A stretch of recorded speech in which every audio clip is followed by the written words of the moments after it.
व्याप्तं येन चराचरं तत्पदं दर्शितं येन तस्मै श्रीगुरुवे नमः। वीरगा पुरुगः दद्राजः दद्रमविद्मा भूतानि त्रिपादधिया मृतं दिवि भूमाद्योद्वौनेत पुरुगः पादो देहा भवत्पुरः ततो हम सब उतारे तेरी आरती। अम्बे तू है जगदम्बे काली, जय दुर्गे खप्पर वाली, तेरे ही गुण गाए भारती हो मैया आरती। दिल पर टूट पड़ो मगर के। दोस्तों, मैं गोपाल राजपूत मेरी दिल्ली हिंदुस्तान में एक बार फिर आपका स्वागत करता हूँ। आपका दोस्त, आपका साथी। इस वक्त हम न्यू राजेंद्र नगर में हैं। यहाँ पर आचार्य भरत जी के साथ हैं, जो कि माँ बगलामुखी का यहाँ पे आज एक केंद्र का उद्घाटन कर रहे हैं। और पूरे हिंदुस्तान में या कहीं खासकर पहले हम उत्तर भारत की बात करेंगे, यहाँ से जो भी शक्तिपीठों का संचालन हुआ है, शक्तिपीठों की जो पहली ईंट रखी जानी है, दिल्ली हो या दिल्ली के आसपास क्षेत्र में, तो उसकी रूपरेखा यहाँ से बनाई जाएगी। इस कार्यालय के लिए हम सभी भक्तों को बहुत बहुत शुभकामनाएं देते हैं और आज बात करते हैं कैसे यहाँ कार्यशीलता या जितने भी कार्य होंगे किस प्रकार होंगे। महाराज, आपका बहुत बहुत स्वागत है मेरी दिल्ली हिंदुस्तान में। तो सबसे पहले तो मैं समस्त भारतवासियों की ओर से आपका आभार व्यक्त करता हूँ कि आपने इस कहते हैं अरावली की पहाड़ी पे माँ बगलामुखी का केंद्रीय कार्यालय बनाने का जो आपने विचार रखा, इसके लिए मैं आपको बहुत बहुत आभार व्यक्त करता हूँ। तो किस प्रकार रहेगा कार्यक्रम, इसके बारे में धन्यवाद आपका। जय भाई की। दरअसल ये कार्यालय जो है, जैसे आपने कहा केंद्रीय कार्यालय है, तो यहीं से पूरी रूपरेखा का निर्धारण होगा। ये कार्यालय भगवती का ऐसा केंद्र होगा कि यहाँ से समस्त भगवती से संबंधित कार्यक्रम प्रतिपादित किए जाएंगे। उसके साथ भी यहाँ यज्ञ अनुष्ठान इत्यादि की भी सुचारू रूप से व्यवस्था है। इसके अतिरिक्त जो है, तो जो हमारा मेन उद्देश्य है, परम उद्देश्य है कि दिल्ली में माँ बगलामुखी का विशाल पीठ बने, तो इस कार्यालय से उसकी रूपरेखा भी बनेगी और यहीं उसकी मीटिंग इत्यादि होंगी। किसका हमारे शक्तिपीठ का कैसा स्वरूप होगा, कहाँ उसका दिव्य रूप से स्थापन किया जाएगा, कौन कौन होगा, कैसी रूपरेखा होगी, समस्त क्रियाकलाप यही से प्रतिपादित किए जाएंगे। इसी राजेंद्र नगर ऑफिस से होगा, जो आज इसका जो है, तो इस ऑफिस का, इस कार्यालय का आज जो है शुभारंभ हुआ है। यहीं से समस्त कार्य जो है प्रतिपादित होंगे और भगवती के चमत्कार की दुनिया देखेगी। भारत जी, कहा जाता है जो बगलामुखी के उपासक होते हैं, माँ के उपासक होते हैं, उनके दुश्मनों का नाश होता है, कहीं अपने दुश्मनों पर विजय प्राप्त होती है। तो इस वक्त जो भारतीय व्यापारी है पूरी दुनिया पे एक विजय रथ लेकर निकला है कि हम पूरी दुनिया को लीड करेंगे। तो पहले इंटरनेशनल कंपनी जैसे कि पेप्सी थी, कोको कोला थी, काफ़ी हद तक बाबा रामदेव ने उन्हें पिछाड़ दिया और भी सामाजिक लोग आपसे जुड़े हुए हैं। तो आपको लगता है कि दिल्ली में जब माँ बगलामुखी की शक्तिपीठ की स्थापना होगी, उसके बाद जो दिल्ली का व्यापारी है पूरे विश्व पर छाए? निश्चित रूप से ये रामबाण है। अगर कोई व्यापारी वर्ग बंधु सुने, अगर उनका व्यापार नहीं चल रहा है या शत्रु बाधा कोई है, किसी भी रूप से वो परेशान है, यहाँ तक कि भगवती के मार्ग का अगर कोई मार्गी है, रोड पे भी आ गया है कोई, अगर कोई व्यापारी रोड पे भी आ गया है, भक्ति की आराधना करे, शक्ति की आराधना करे, माँ बगलामुखी की अगर वह आराधना करता है तो वह रंग से राजा बन सकता है। बहुत चमत्कार इसके अंदर। मतलब आज भी एकांत कमरे में बैठ करके एक रात्रि साधना कर दो, पूरा घर कंपायमान हो जाएगा। वो ये शक्ति है, वो देवी है, बड़ी शक्ति इस दुनिया में कोई हो नहीं सकती है।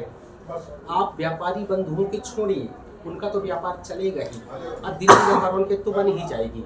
कोई भी अगर किसी को शत्रु बाधा है, तो रोग बाधा है, शत्रु पीछे पड़े हुए हैं, कोई मुकदमे से संबंधित परेशानी है, रोग से संबंधित कोई परेशानी है, कुछ भी है, अगर वो भक्ति की शक्ति की शरण में कोई आता है, देवी की शरण में आता है।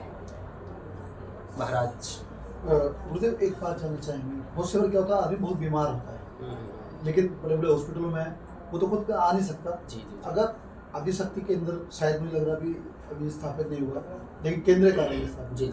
अगर उसके परिजन आपसे आके यहाँ से कोई अनुष्ठान की बात करते हैं या मुक्ति की बात करें रोग से, तो वो आ सकते हैं या ये कह सकते हैं उनसे रोग से मुक्ति मिल सकती है क्योंकि वो स्वयं तो है नहीं।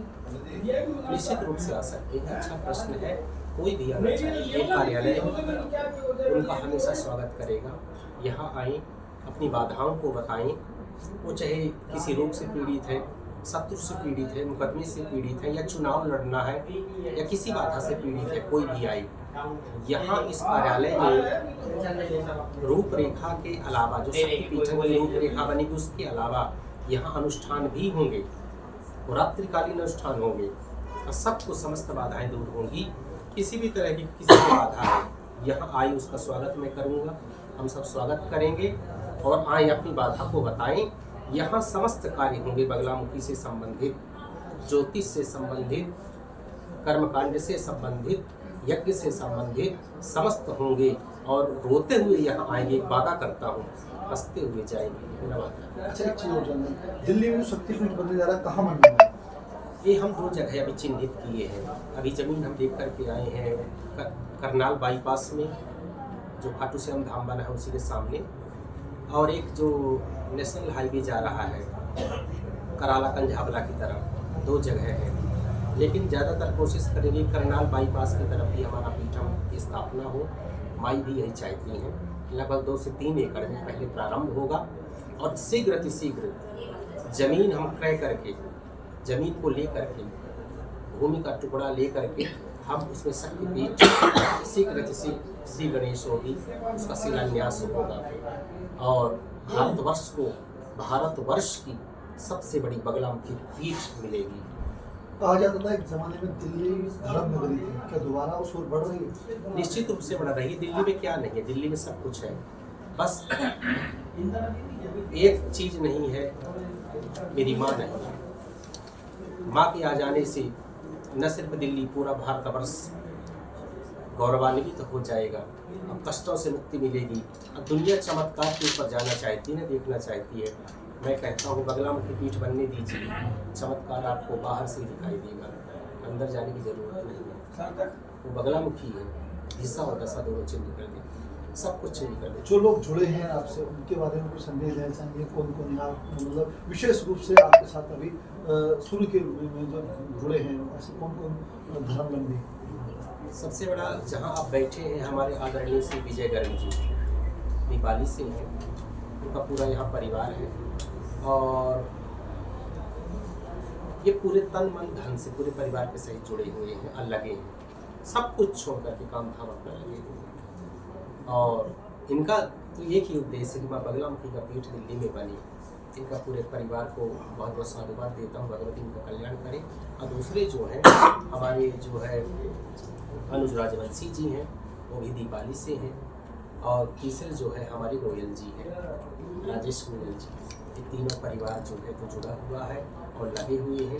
एक रूपरेखा बना करके ये तीनों जो है तन मन धन से लगे हैं कि इसलिए ये जो अब कार्यालय का आज उद्घाटन हुआ है, शुभारंभ हुआ है, तो मैं तो चाहते ही था ये तीनों लोग आदरणीय विजय गर्ग विशेष करके और यहाँ सब बैठ करके उनका यही कहना है कि शीघ्र अतिशीघ्र हम कार्यालय पहले हमारा हो, इसके बाद यहाँ रूपरेखा बने और शीघ्र अतिशीघ्र बगलामुखी पीठ की स्थापना हो।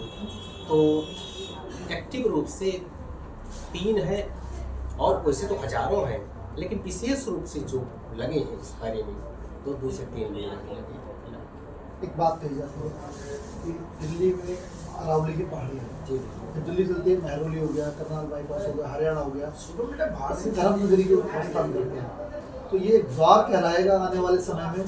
अगर माँ बगलामुखी की जब स्थापना हो जाएगी, दिल्ली से जब जाते हैं तो एक तरह से ये धर्म का द्वार होगा, ये मानते हैं। निश्चित रूप से धर्म का दौर होगा। वैसे भी दिल्ली धर्म की नगरी है और इस नगरी में अगर हमारी माता रानी आ रही हैं तो इस दिल्ली का नाम और बड़े गर्व से लिया जाएगा, ये मेरा मानना है। और भगवती से न सिर्फ बिजनेसमैन बल्कि नेता अभिनेता जुड़े हैं, सबसे ज्यादा जुड़े हैं। भगवती को तो मैं जहाँ तक समझता हूँ कि नेताओं की ही देवी कहा जाता है। जब संकट में होते हैं तो लोग बगलामुखी को और प्रस्थान देते हैं। जब कोई संकट में होता है, जब कोई असाध्य रोग किसी को हो गया, कोई चुनाव जीतना है, जी। अगर जैसे अभी दिल्ली में चुनाव है, सब बगलामुखी का अनुष्ठान करवाएंगे।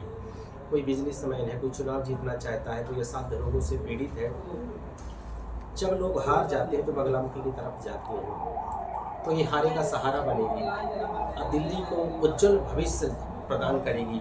ये देवी के पीठ बनने से पूरा विश्व जो है गौरवान्वित तो होगा, लाभान्वित तो होगा, हर तरह से जय जयकार माई की होगी, ये मेरा मानना है। और दिल्ली को और गौरव प्रदान होगा, मिलेगी। ठीक है, मैं गोपाल राजपूत, मेरी दिल्ली मेरी शान की विशेष रिपोर्ट से।